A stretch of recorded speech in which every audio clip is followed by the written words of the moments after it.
Thanks for having me. My name's Jack Graham. I run a recreational charter boat out of Oregon Inlet Fishing Center, fishing the Gulf Stream waters off the coast of North Carolina's Outer Banks.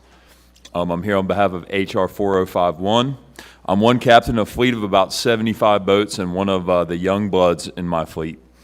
I work along some of the most renowned and respected skippers on the planet with over 500 years of cumulative experience. That's probably a conservative estimate. A lot of really good fishermen in my fleet. Most of us spend 125 to 200 days a year on the water, and I really appreciate you guys, the invitation to come give testimony about a phenomenon that's been occurring and exponentiating over the past 10 years.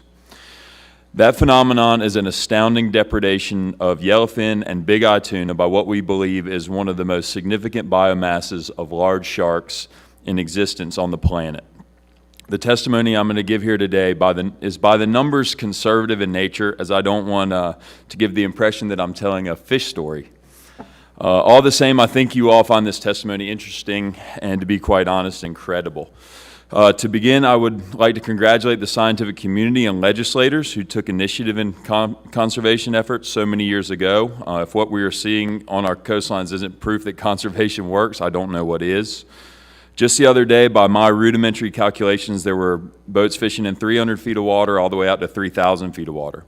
And all had multiple encounters and depredation issues with large sharks feeding on a multitude of species of fish on the end of their lines. I used my GPS and drew a square from the northernmost boats to the southernmost boats and came up with a conservative area of approximately 300 square miles.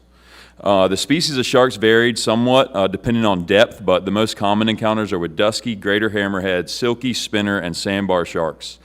Interesting side note, a little bit of research I've done tells me spinner sharks are coastal sharks. However, we routinely encounter them in over 1,000 feet of water, 35 to 40 miles off the coast.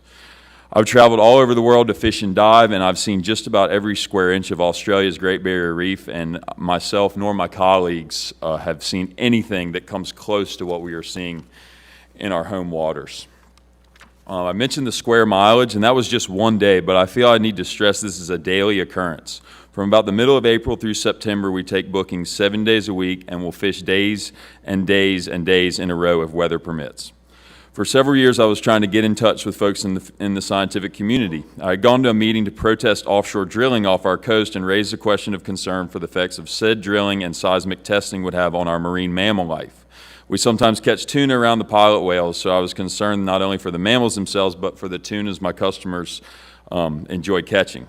Anyway, a whale scientist from Duke University approached me to thank me for my line of questioning. I, in turn, asked him to point me to some folks in the scientific community who may be interested in what we were seeing off the coast.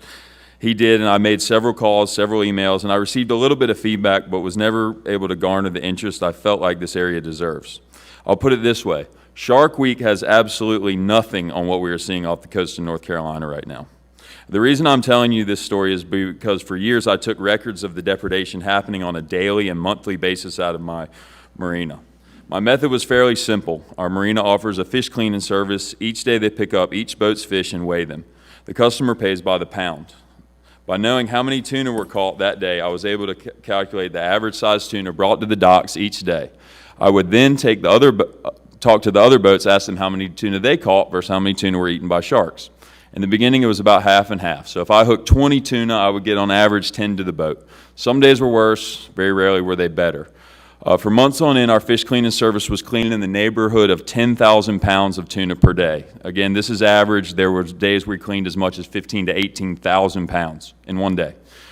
But if we use just a conservative estimate of 10,000 pounds of tuna per day, say factor in 5 days per month of weather days where the fleet didn't go fishing, that still adds up to about 250,000 pounds of tuna depredation in 1 month. And that's just my small marina with about 25 boats. There's about 75 boats in the fleet.